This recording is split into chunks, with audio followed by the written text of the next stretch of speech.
बिस्मिल्लाहिर्रहमानिर्रहीम। सब दोस्तों को मेरे channel the four pillar skills पे वेलकम जी। आज हम पढ़ने जा रहे हैं सेक्शन 57 इनकम टैक्स ऑर्डिनेंस 2001 का। सेक्शन 57 है जी carry forward of business losses, यानी कि आपको किसी ईयर में जो लॉस हो गया है आपने अब उस लॉस को एडजस्टमेंट करनी है। अगर आप एक साल में नहीं कर पाते तो आप उसको नेक्स्ट ईयर में उसकी एडजस्टमेंट करेंगे। इसके बारे में ये पूरा सेक्शन है। इस सेक्शन को पढ़ने से पहले हमें थोड़ा सा रिवाइज़ करना पड़ेगा हमारे कुछ पुराने सेक्शंस को, सेक्शन 22, 23 और 24, क्योंकि उसका इस सेक्शन में ज़िक्र है। उस उन सेक्शंस के बारे में इस सेक्शन में रेफरेंस दिया गया। तो मैं चाह रहा हूँ कि मैं थोड़ा सा आपको सेक्शन 22, 23 और 24 के बारे में भी बता दूँ। इसके अलावा ये है कि ये जो लॉसेस की सीरीज़ है ये 56 से शुरू होके सेक्शन 59 तक ऑनवर्ड ये सारा चलेगा। ये तमाम जो हैं ये लॉसेस के बारे में 3 से 4 सेक्शन जो हैं कि आपको जो लॉसेस होते हैं आप उनको कैसे एडजस्ट करना है, कैसे उनको आपने कैरी फॉरवर्ड करना है और इनकी क्या डिस्पोज़ल है, लॉ इसके बारे में क्या कहता है। तो जी ये है सेक्शन 22, हमने पहले पढ़ चुके हैं। इसके बारे में मेरी वीडियो भी अवेलेबल है। अगर आप चाहें तो वीडियोज़ में सर्च करें, सेक्शन 22 लिखें या तो आपको इंशाल्लाह ताला सेक्शन 22 डेप्रिसिएशन मिल जाएगा। डेप्रिसिएशन क्या है जी? हर एसेट की एक लाइफ होती है।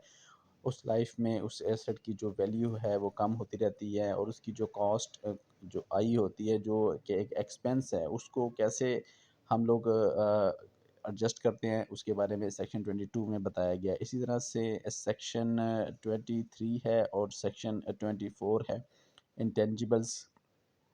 सेक्शन 23 है जी इनिशियल अलाउंस के बारे में, कि जब आप कोई फ़र्स्ट टाइम पाकिस्तान में मशीनरी इंट्रोड्यूस करवाते हैं तो उसके ऊपर आपको जो है ना एक अलाउंस, एक टैक्स क्रेडिट की सूरत में एक अलाउंस मिलता है और वो सेक्शन 23 उसके बारे में हमें बताता है। और सेक्शन 24 इसी तरह से ये है कि सेक्शन 24 में आपको बताया जाता है कि आपने अमोर्टाइजेशन कैसे करनी है। अमोर्टाइजेशन क्या होती है? जैसे एक फ़िज़िकल जो एसेट की वैल्यू कम होती है तो उसको डिप्रिसिएशन बोलते हैं। तो इसी तरह से जब किसी इन इंटेंजिबल एसेट की, जैसे कि लोगो, जैसे कि आपका जो है ना स्पेसिफिक आप कह लेंगे आपकी सॉफ्टवेयर, ये ऐसी चीज़ें हैं जिनके ऊपर कॉस्ट तो आती है लेकिन वक्त के साथ साथ वो ख़त्म हो या ना हो, लेकिन लॉ में इसके बारे में है कि आप उसकी कॉस्ट को किस तरह से डिवाइड करेंगे तमाम अपने टैक्स ईयर में और उसको कैसे एडजस्ट करेंगे, तो वो हमें सेक्शन 24 बताता है। तो अब आपको लोगों को समझ आ गई होगी। हम अपना सेक्शन शुरू करते हैं। Section 57 carry forward of business losses. Sub section 1 पढ़ूंगा मैं इसका। Where a person sustain a loss for a tax year under the head income from business. Income from business के बारे में बात कर रहे हैं, किसी और हेड ऑफ इनकम के बारे में यहाँ बात नहीं हो रही है। ये आपका एक एमसीक्यूज भी आपसे पूछा जा सकता है। other than a loss to subsection 4 और सेक्शन 58 अप्लाइज, सिवाय सेक्शन 58 के या इसी सेक्शन का जो सबसेक्शन 4 है आगे पढ़ेंगे। उसके अलावा जो भी आपको लॉस आता है किस में, इनकम फ्रॉम बिजनेस में, तो उसको आपने क्या करना है। And the loss can not be Holi set of under section 56। Section 56 में जैसे कि हमने पढ़ा कि हमने लॉसेस को कैसे हमने उनको सेट ऑफ करना है, उसके बारे में हमने पढ़ा था कि अगर कोई भी लॉस ऐसा है जो इनकम फ्रॉम बिजनेस में आ रहा है और वो सेक्शन 58 में और इसी सेक्शन के सब सेक्शन 4 में हमें हम उसको सेट ऑफ नहीं कर पा रहे हैं, तो उसकी जो डिस्पोजल है उसके बारे में हम पढ़ेंगे कि to the following tax year and set off against the person income chargeable under the head income from business for that year. जिस ईयर में उसको लॉस आया है उससे जो फॉलोइंग टैक्स ईयर है, नेक्स्ट ईयर, यानी कि अभी 2021 जैसे चल रहा है तो इस साल का जो लॉस है वो 2022 में हम लोग एडजस्ट कर सकते हैं। डेफिनेटली बात है कि जी अगर एक साल में अगर लॉस उसका सेट ऑफ नहीं हो रहा तो उसका जो लॉस बच जाएगा उस लॉस को हम अपने नेक्स्ट जो फाइनेंशियल ईयर आएगा उसमें हम उसको एडजस्ट करेंगे। सब सेक्शन 2 है कि if a loss sustain by person for a tax year under the head income from business is not Holi set of under sub section 1, the amount of the loss not set off forwarded shall be carried forwarded to the following tax year and applied as specified in subsection 1 in that year and so on। कह रहा है कि जी एक किसी बंदे का income from business head income from business में उसको लॉस आ रहा है और वो उसका सेट ऑफ नहीं हो रहा, तो वो क्या है कि जी वो एक साल में अगर नहीं हो रहा तो वो नेक्स्ट ईयर में चला जाएगा, नेक्स्ट ईयर में हो रहा तो उससे नेक्स्ट ईयर में चला जाएगा, और इस तरह से ये आगे आगे चलता रहेगा अनटिल अनलेस के उसका लॉस या तो कंप्लीट ना हो जाए या फिर उसको इजाज़त है कि वो उसको 6 साल तक immediately succeeding the tax year for which the loss was first computed, जिस साल में उसका लॉस उसको आया है उस टैक्स ईयर के इमीडिएटली, मतलब 2021 में अगर लॉस आया है तो इसमें 6 अगर आप ऐड करें 2027 तक वो अपने लॉस को जो है ना वो कैरी फॉरवर्ड कर सकता है। यहाँ पे एक चीज़ गौर करने वाली है कि एक इंसान को किसी को भी 2018 में लॉस आया तो वो 2022 में उसको कर लेगा उसको एडजस्ट, लेकिन ऐसा नहीं है क्योंकि 18 और 22 का उसको देख ले 4 ईयर्स का जो डिफरेंस है, उसके बाद जो क्या है कि उसके बाद 22 और 23 आ जाएगा तो मैक्सिमम वो 23 तक अपना लॉस एडजस्ट कर सकता है।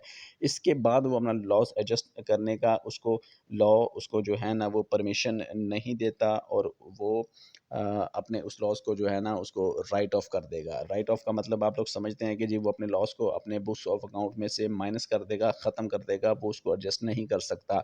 अपनी जो उसकी टैक्स लायबिलिटी है, जो इनकम है, उसमें से वो माइनस नहीं करेगा, और उसका जब वो माइनस नहीं करेगा तो डेफिनेटली उसकी टैक्स की जो लायबिलिटी है वो स्टैंड करेगी, और वो जो भी लायबिलिटी होगी वो उसको पे करने का उसको ही इज़ सपोज टू कि वो अपनी उस टैक्स लायबिलिटी को पे करे। सबसेक्शन 2A में लिखा है कि जी अगर कोई कंपनी है, बैंकिंग कंपनी है, वो 1 जुलाई 1995 से लेके एंडिंग 30 जून ऑफ 2001 तक उसको अगर कोई लॉस वगैरह आता है तो वो अपने इस लॉस को 10 ईयर्स तक जो है वो उसको सेट ऑफ कर सकती है। मतलब दूसरी कंपनीज के लिए जो एक लिमिट है उससे ये डबल लिमिट है। सेक्शन 2B पढ़ते हैं कि where a loss refer to in sub section 2 relating to a year commencing on after the first day of July 2020 is sustained by a resident company engaged in hotel business in Pakistan, the said loss shall be carried forward for a period of 8 years। कि कोई भी ऐसी company जो hotel management से है या जिसका business जो है वो होटल्स वगैरह के साथ मुंसलिक है, तो ऐसी कंपनी को जो लॉस है वो 8 साल तक अपने इस लॉस को कैरी फॉरवर्ड कर सकती है।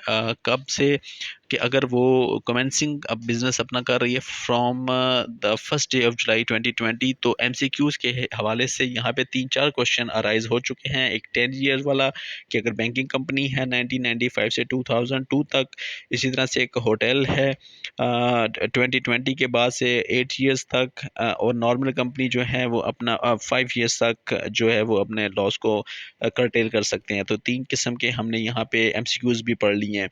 सबसेक्शन 4 में वो कह रहा है 3 में कहता है कि जी where a person has a loss carried forward under this section for more than 1 tax year, the loss of the earliest tax year shall be set off first. कि अगर एक कंपनी को 2 साल लगातार लॉस हो रहा है तो पहले वो जो फर्स्ट लॉस है पहले उसको अपने सेट ऑफ करेगा, उसके बाद जो है वो अपने सेकंड ईयर के लॉस को सेट ऑफ करेगा। सेक्शन ये भी एक एमसीक्यूज है। सेक्शन सब सेक्शन 4 में वो कहते हैं the loss attributable to deduction allowed under section 22, 23, 23B and 4। जैसे कि हमने इसी वीडियो लेक्चर में शुरू में मैंने आपको बता दिया था सेक्शन 22, 23, 24 के बारे में, और उन्हीं के बारे में यहाँ पे डिस्कशन हो रही है कि the loss not set of shall be set off against 50% of persons balance income chargeable under the head income from business after setting of losses under subsection 1 in the following tax year and so on until completely set off। कि जो losses उसको 22 या 23 की वजह से यानी कि depreciation, amortisation या इनिशियल अलाउंसेस की वजह से जो उसका लॉस बन रहा है, तो ऐसे लॉस की सूरत में क्या होगा कि जो उसकी इनकम है, बिजनेस की इनकम है, उसमें से वो 50% जो है ना वो सेटिंग ऑफ करेगा, अपने लॉस को सेट ऑफ करेगा। मतलब कंप्लीट नहीं कर सकता, वो अपने अमोर्टाइजेशन को 50% जो है अपने इनकम में से माइनस करेगा। कब करेगा? जब उसको लॉस हो रहा होगा। अगर वो प्रॉफिट में जा रहा है तो फिर उसका ये कंप्लीट जो अमोर्टाइजेशन है उसकी लाइबिलिटी में कंप्लीटली तौर पे एब्जॉर्ब हो जाएगा। लेकिन अगर वो लॉस में है तो उसको 50% तक वो उसको एडजस्ट करने का हकदार है। आगे बढ़ते हैं जी। Provided that such loss shall be set off against 100% of the set balance income if the taxable income for the for the year is less than 10 million rupees. तो ऐसी सूरत में वो 100% उसको कैरी वो सेट ऑफ कर सकता है। Subsection 5 में है जी, इन determine whether a person deduction under section 22, 23, 23B and 4 have been set off against income, the deductions allowed under those sections shall be taken into account last। अच्छा, अब उसको कोई डिडक्शंस भी अगर अलाउड हैं, अब मतलब ये कि उसकी जो इनकम जो टैक्स लाइबिलिटी है उसमें से वो डिडक्शंस भी उसको अलाउ हैं। लेकिन क्या है कि जी पहले 22 या 23 का जो है ये डिडक्शन उसकी इनकम में से माइनस होंगी, उसके बाद जो कोई और डिडक्शंस हैं उनको बाद में उसके माइनस किया जाएगा या लॉस को सेट ऑफ किया जाएगा। ये भी एमसीक्यूज़ के हवाले से एक बड़ा अहम क्वेश्चन है। तो जी आज हमने जो है ना सेक्शन 57 का जो हमने पढ़ा है, कल इंशाल्लाह ताला 57A हम लोग पढ़ेंगे। कल तक के लिए इजाज़त दें। चैनल को सब्सक्राइब ज़रूर कीजिएगा और अपने दोस्तों के साथ शेयर भी करें। अल्लाह हाफिज़।